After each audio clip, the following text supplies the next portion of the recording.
தேவனுக்கு மகிமை உண்டாவதாக. கர்த்தர் நல்லவர். இந்த வேளையிலும் கூட உங்களோடு கூட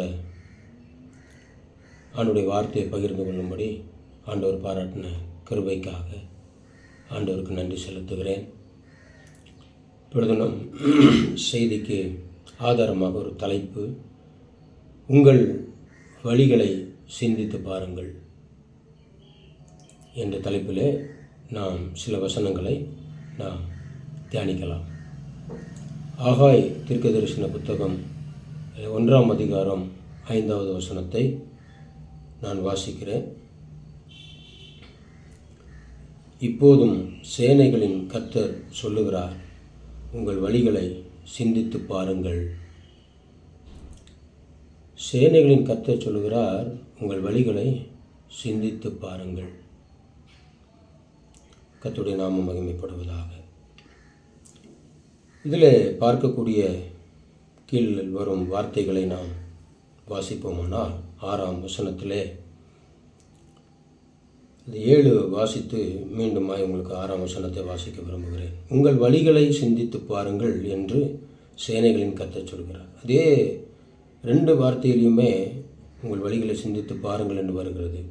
என்ன சிந்தித்து பார்க்க வேண்டிய காரியம் என்பதை அதை நான் உங்களுக்கு வாசிக்கிறேன்.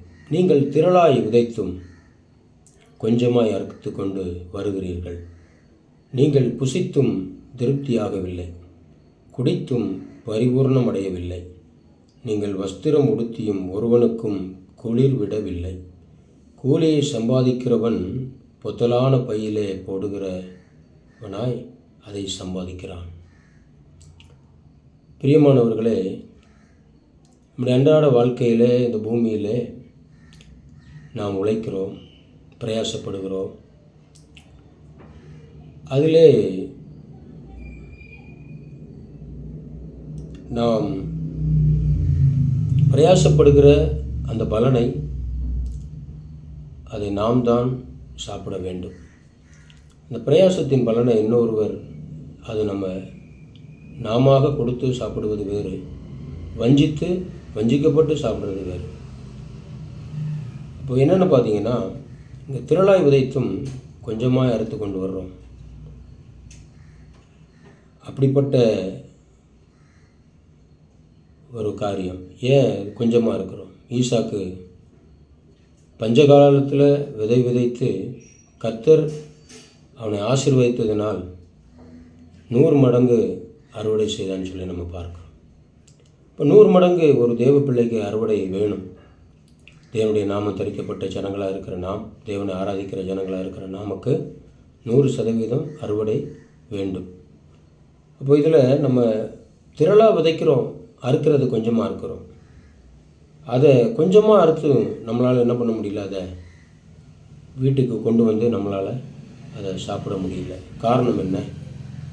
உங்கள் வழிகளை சிந்தித்து பாருங்கள் என்று சேனையின் கர்த்தர் சொல்கிறார்.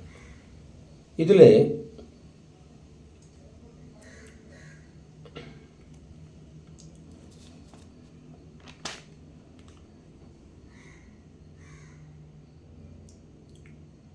ரெண்டாம் வசனத்தில் நம்ம பார்க்கும்போது, ஆகாய் 1ஆம் அதிகாரம் 2ஆம் வசனத்தில், இந்த ஜனங்கள் கர்த்தருடைய ஆலயத்தை கட்டுகிறதற்கு ஏற்ற காலம் இன்னும் வரவில்லை என்கிறார்கள் என்று சேனைகளின் கர்த்தர் சொல்கிறார். ஆனாலும் ஆகாய் என்னும் தீர்க்கதரிசியின் மூலமாய் கர்த்தருடைய வார்த்தை உண்டாகி அவர் சொல்லுகிறார், இந்த வீடு பாழாய் கிடக்கும்போது நீங்கள் மச்சு பாவப்பட்ட உங்கள் வீடுகளில் குடியிருக்கும்படியான காலம் இதுவோ? கிறிஸ்துவுக்குள் பிரியமானவர்களே, இன்றைக்கு தேவனுடைய ஆலயம் பாழாய் கிடக்கும்போது நாம் சுயநலமாக வாழ்ந்து கொண்டிருக்கிறோம்.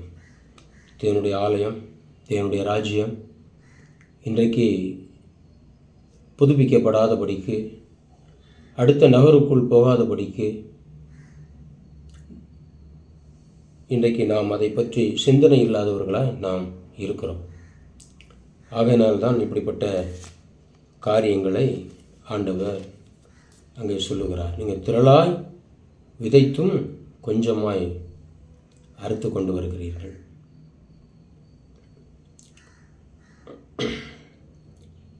எட்டாம் வசனத்தில் பார்க்கும் பொழுது, நீங்கள் மலையின் மேல் ஏறி போய் மரங்களை வெட்டி கொண்டு வந்து ஆலயத்தை கட்டுங்கள், அதன் பேரில் நான் பிரியமாயிருப்பேன், அதனால் என் மகிமை விளங்கும் என்று கர்த்தர் சொல்கிறார். ஆமென். அப்போது நீங்கள் மலையின் மேல் ஏறி போய், பழைய ஏற்பாட்டு காலத்தில் நம்ம அதை வாசிக்கிறோம். இன்றைக்கு நமக்கு புதிய ஏற்பாடு என்று ஒன்று கொடுக்கப்பட்டிருக்கிறது. பழைய ஏற்பாட்டில் கட்டிடங்கள் தான் ஆலயம். இந்த புதிய ஏற்பாட்டில் 1 கொரிந்தியர் 3ஆம் அதிகாரம் 16-17 வசனங்களில் நம்ம பார்க்கும் பொழுது என்ன சொல்லுகிறார்? தேவ நாமம் மகிமைப்படுவதாக. நீங்கள் தேவனுடைய ஆலயமாக இருக்கிறீர்கள் என்றும் தேவனுடைய ஆவி உங்களில் வாசமாக இருக்கிறார் என்றும் அறிந்திருக்கிறீர்களா? ஒருவன் தேவனுடைய ஆலயத்தை கெடுத்தால் அவனை தேவன் கெடுப்பார்.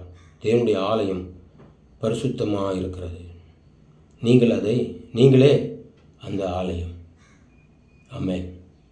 கிறிஸ்துவுக்குள் பிரியமானவர்களே, நீங்களும் நானும் தேவனுடைய ஆலயமாக இருக்கிறோம். ஒரு தேவனுடைய ஆலயம் எப்படி இருக்க வேண்டும்? பரிசுத்தமாக இருக்க வேண்டும்.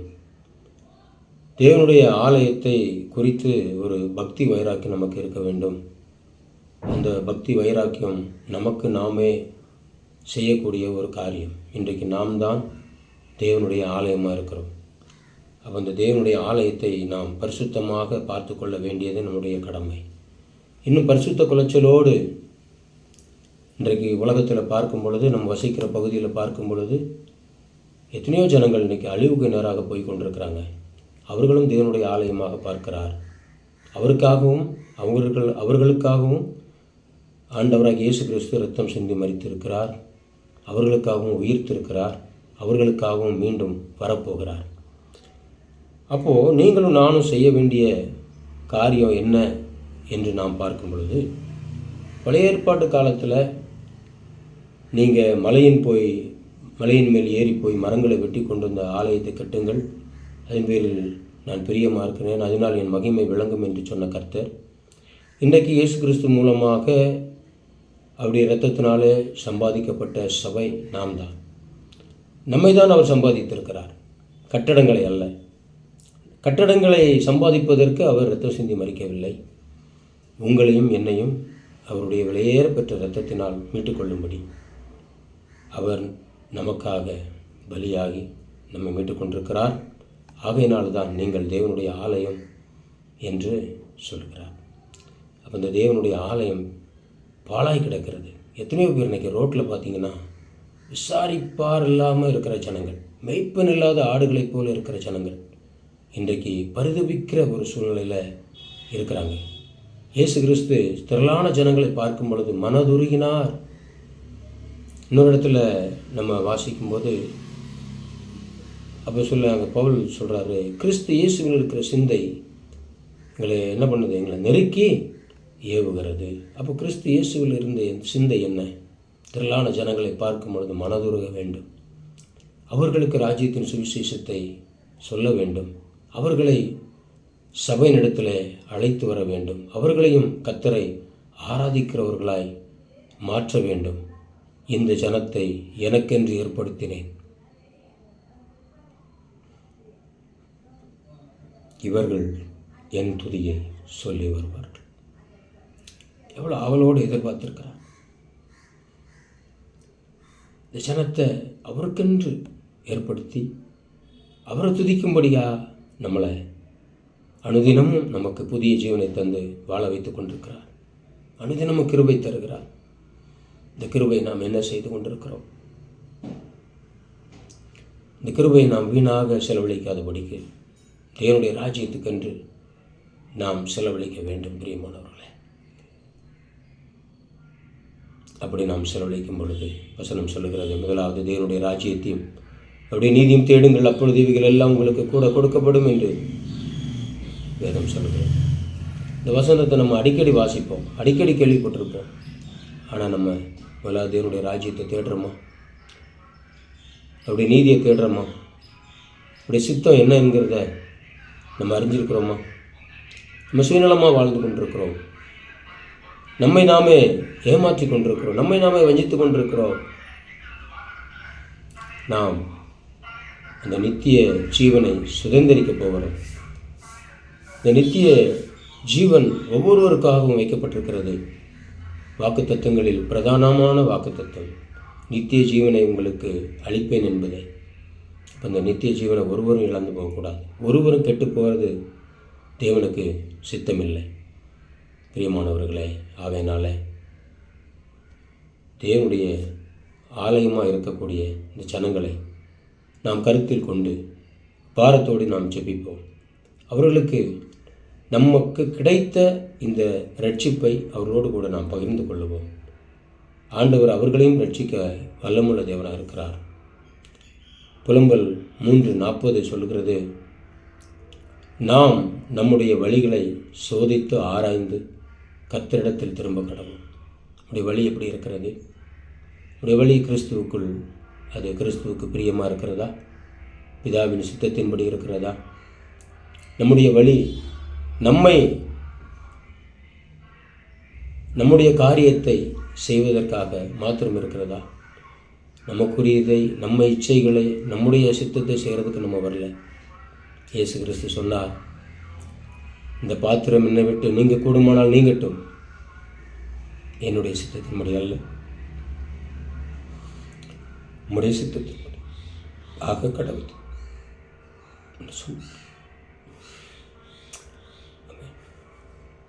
கிறிஸ்துவின் தியாகம் நமக்குள்ளே வரணும்.